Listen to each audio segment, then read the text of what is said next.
आज अपन प्रश्न वाला 3.2 है जिसका पिछले वीडियो में अपन ने क्वेश्चन खत्म कर लिया था। अपन आज जो क्वेश्चन देखेंगे काफी इंपॉर्टेंट है, परीक्षा में आया हुआ क्वेश्चन है जिसको अपन अच्छे से देखेंगे। तरीका वही रहेगा प्रतिस्थापन का। क्वेश्चन नंबर अपना क्या है 2, जिसमें अपने को क्या दिया गया है 2x + 3y बराबर क्या दिया हुआ है 11, और दूसरा अपने को जो दिया गया है 2x - 4y बराबर -1 24 को हल कीजिए। तो सबसे पहले अपन प्रतिस्थापन विधि से इसको हल करेंगे। हल करने का मतलब ये है कि अपने पास जो वैल्यू दी गई है वो दो चर वाला रेखीय समीकरण है जो अपन प्रश्नावली पढ़ते हैं। तो इसमें दो चर कौन सा है, एक तो 2x और दूसरा 3y, और इसमें दूसरा 2x - 1 और y। इन दो चरों की सहायता से अपन x और y का मान ज्ञात करेंगे। उसके बाद अपने को प्रश्न में आगे बोला है कि इससे m का वह मान ज्ञात कीजिए जिसके लिए y बराबर mx + 3 हो। तो कहने का मतलब x और y का जो रिजल्ट आए उसके बाद y बराबर mx + 3 की वैल्यू अपने को m की वैल्यू प्राप्त करनी है। ठीक है, तो x और y निकालेंगे पहले, उसके बाद ही m की वैल्यू अपन ज्ञात कर सकेंगे। तो सबसे पहले अपन दिया हुआ में हल में अपने को क्या दिया हुआ बच्चों, दिया हुआ जो अपने को दी गई है दो चर वाले रेखीय समीकरण उनको लिखेंगे। तो सबसे पहले 2x + 3y बराबर 11, जिसको समीकरण नंबर क्या कहते हैं। दूसरा समीकरण क्या है 2x - 4y बराबर -24, समीकरण नंबर 2। याद है किसी को कोई दिक्कत? अब अपन किसी भी एक समीकरण का प्रयोग कर सकते हैं। तो समीकरण 1 का करें या 2 का करें? 1 का। तो समीकरण 1 से कर लो। समीकरण 1 से जैसे ही आप समीकरण 1 का प्रयोग करोगे तो देखो 2x + 3y बराबर क्या है, देखिए बच्चों इस 3y को उधर भेज देंगे तो अपने पास इधर क्या बचेगा, तो यहां लिख देंगे पक्षांतरण करने पर, पक्षांतरण करने क्या जाएगा 2x बराबर 11 - 3y।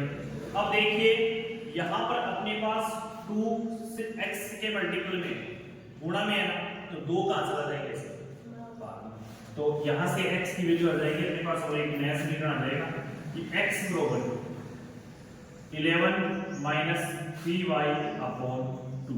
ये 2 बट्टा में क्यों आया, क्योंकि यहाँ x से क्या था गुणा में, यदि गुणा में नहीं होता तो प्लस माइनस तो कर दो।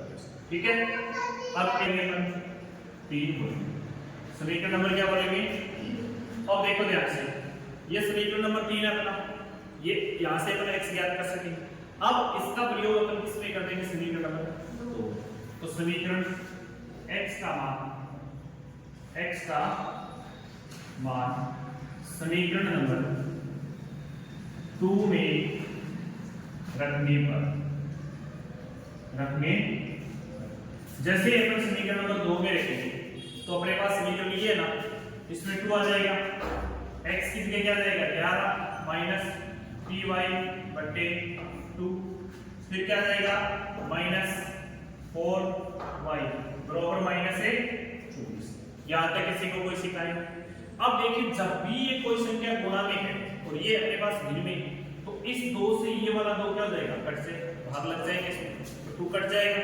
और 2 कटने के बाद अपने पास वैल्यू क्या आएगी, यहाँ पर 2 को 2 से काटा तो 1 आया, 1 को इस ब्रैकेट से अपन गुणा करेंगे तो सेम वैल्यू वही आएगी।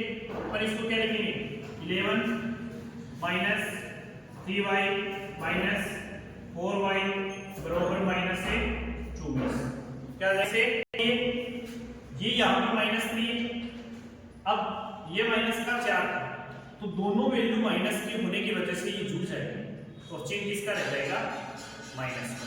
किसका रह जाएगा, माइनस का, क्योंकि यदि अपन यहाँ पर गुणा करते तब ये माइनस से माइनस गुणा होकर क्या हो जाता है प्लस, लेकिन यहाँ पर ये माइनस और माइनस होने की वजह से ये दोनों संख्या जुड़ रही है, अपना मल्टीपल नहीं हो रहा है या गुणा नहीं हो रहा है। तो अपन क्या करेंगे, इस माइनस को और इस माइनस वाली संख्या को क्या करते हैं, जोड़ देंगे। तो ये कितना है 3 और ये कितना है 4, टोटल कितने हो गए 7। तो 7 कैसे होंगे, -11 - 7y बराबर -24।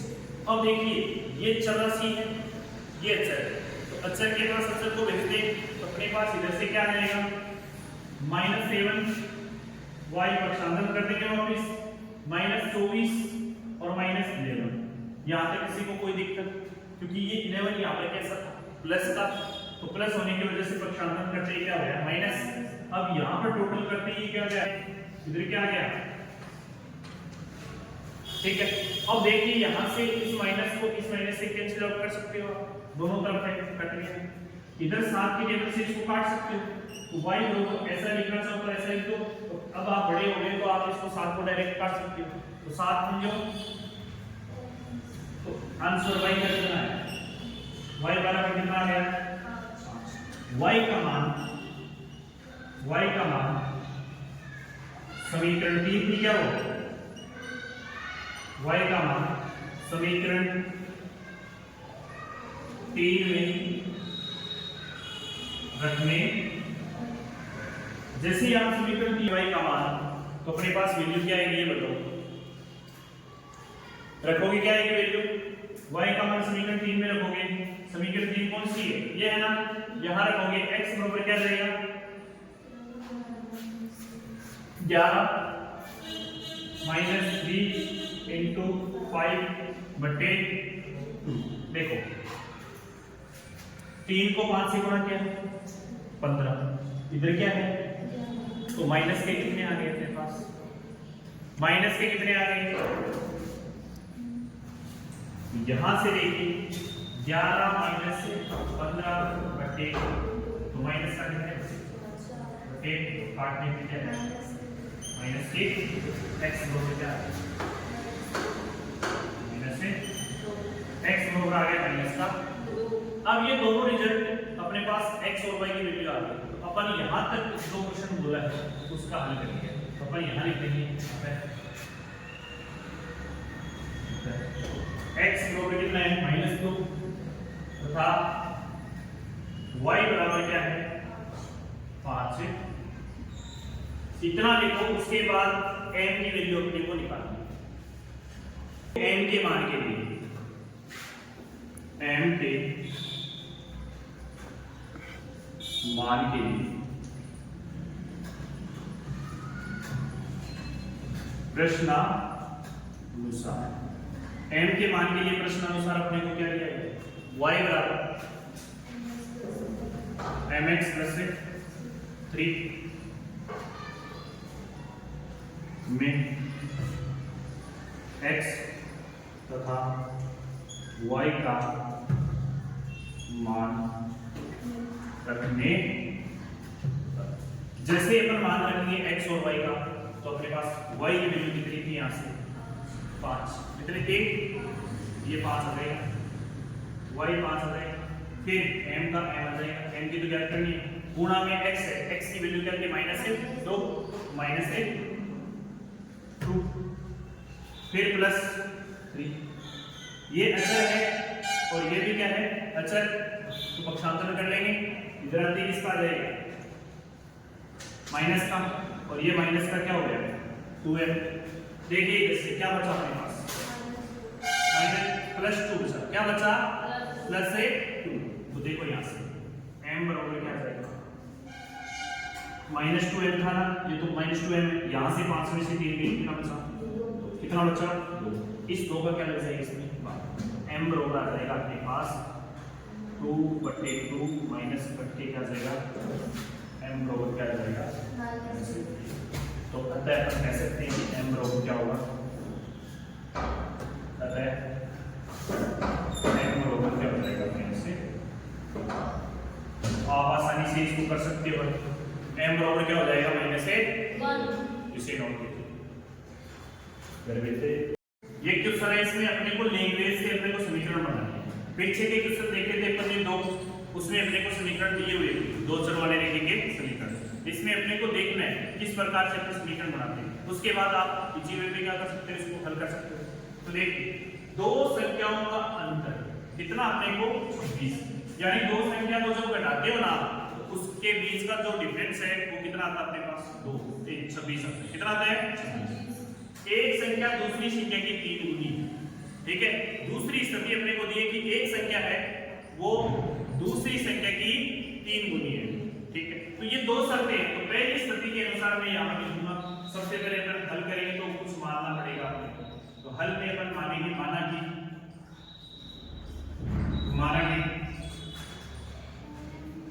पहली संख्या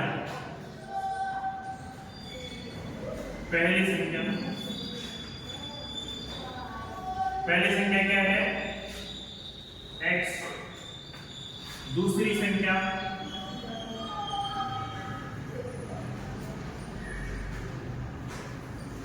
संख्या को क्या माने हमने y। प्रश्नानुसार, क्योंकि प्रश्न के अनुसार चलना पड़ेगा। प्रश्नानुसार प्रथम स्थिति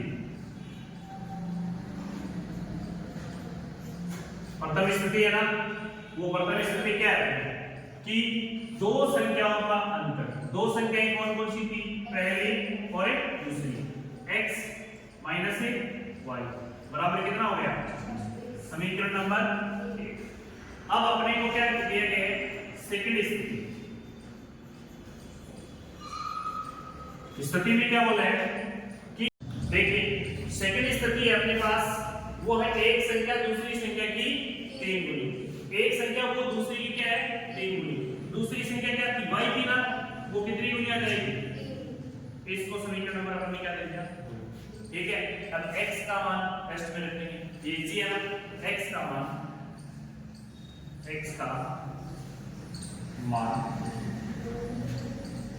समीकरण 1 में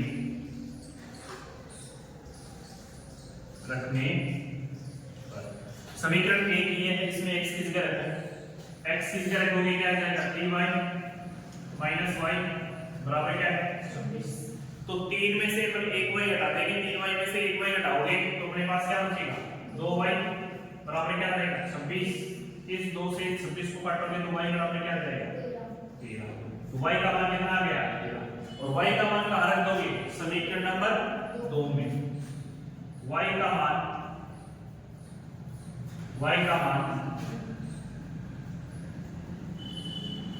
समीकरण 2 में रखने पर, जैसे ही अपन 2 में रखेंगे तो समीकरण नंबर ये है ना 2, तो x बराबर क्या आ जाएगा, x बराबर 3 इंटू 13, 13 कितना हो जाएगा 39, x का मान आ गया। अब इतना करने के बाद अपने को क्या करना है, लिखना है कि अपने को इसमें वही तो पूछ रहा है कि प्रथम संख्या कौन सी है, दूसरी संख्या कौन सी है। तो अतः अपन अपनी लैंग्वेज से लिखेंगे, अतः प्रथम संख्या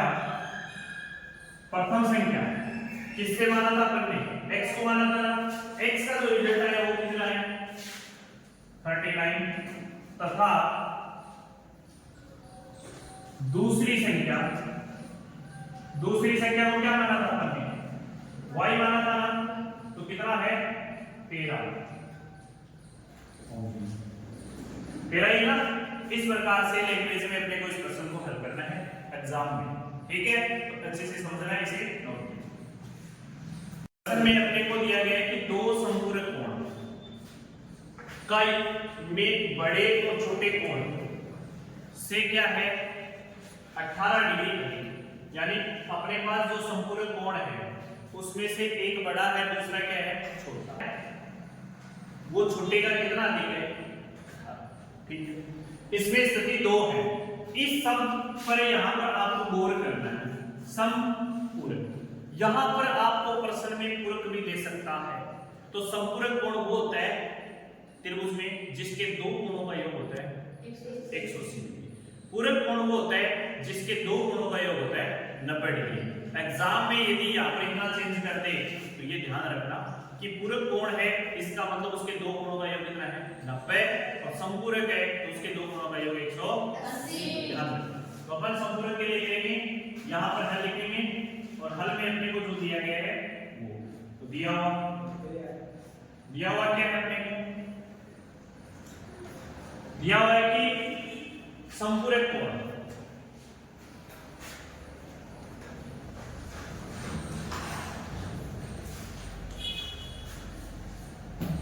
हम जानते हैं कि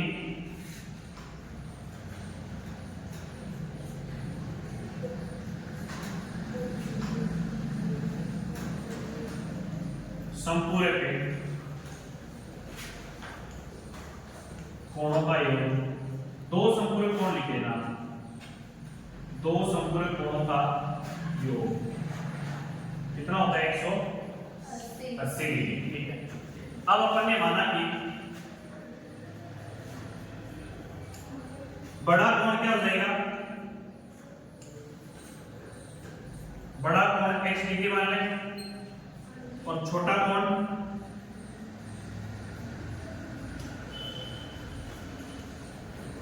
y डिग्री, तब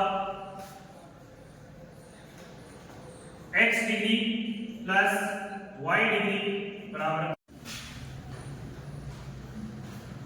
देखो बड़ा कोण कितना है x, छोटा कोण क्या है y, डिग्री नहीं लगाना, डिग्री इसकी आंसर में जो वैल्यू है वो आएगी। ठीक है, तो ये कोण है x से डिनोट करेंगे, दूसरे को किससे डिनोट करेंगे y से। अब अपने को कहा कि दो संपूरक कोणों का योग कितना होता है 180। अपन जानते हैं कि दो कोण कौन से, बड़ा कोण तो हो गया x, छोटा कोण हो गया y। अब ये स्थिति थी प्रथम, फर्स्ट स्थिति थी। अब अपनी सेकंड स्थिति है वो क्या है, सेकंड स्थिति अपनी ये है कि अपने को कहा गया कि बड़ा कोण छोटे कोण से 18 डिग्री अधिक है, तो छोटा कोण किसको माना था y, तो y प्लस हो जाएगा कितना 18। अपन लिख देंगे यहां से कि x बराबर है y। देखो बड़ा कोण छोटे कोण से कितना अधिक है 18, अधिक है इसका मतलब प्लस लगेगा। और इससे अपन समीकरण बनाना चाहें तो इसको समीकरण नंबर 1 दे देंगे, तो यहां से अपन क्या लिख सकते हैं, वो किस समीकरण में रख देंगे, प्रथम समीकरण में x का मान, समीकरण x का मान समीकरण 1 में रखेंगे, समीकरण 1 में रखने पर समीकरण 1 में रखेंगे पर x का मान, x का मान समीकरण 1 में रखेंगे तो x का मान कितना y plus 18 degree, y plus 18 degree कहां रखेंगे, यहां पर रखेंगे, यहां पर रखिए y plus 18 degree plus y बराबर 180 डिग्री। ये कितना हो गया 2y बराबर, उधर भेज दें 18 पक्षांतरण करेंगे 180 माइनस से 18 घटा दोगे, इधर आ जाएगा 2y, इधर वैल्यू क्या बची अपने पास 162 बची। ठीक है, अब देखिए 162 डिग्री है तो y बराबर क्या जाएगा 162 बटे 2। अब इसको 2 की टेबल से काटोगे 50 बना जाएगा, y बराबर क्या आ गया 81 डिग्री, y बराबर क्या आ गया 81। ये मान कहां पर रख दोगे समीकरण में, y का मान समीकरण 2 में रखने पर, 2 में रखने, जैसे ही समीकरण 2 में रखोगे y का मान तो अपने पास क्या जाएगा x बराबर 81 प्लस 18, टोटल कितना हो जाएगा 99 डिग्री आ गई। अब देखिए आपने को फिर भी चेक करना है कि ये योग है वो सही है या गलत। यहां पर अपन ने क्या लिखा कि दो संपूरक कोणों का योग होता है 180 डिग्री, तो आप चेक कर लीजिए 81 प्लस 99, दोनों का जो सम है वो सही आ रहा है, दोनों का सम क्या है सही, तो दोनों का सम सही है तो इसका मतलब ये है कि अपना जो आंसर है वो सही है। अपन लिख देंगे अतः यहां से बड़ा कोण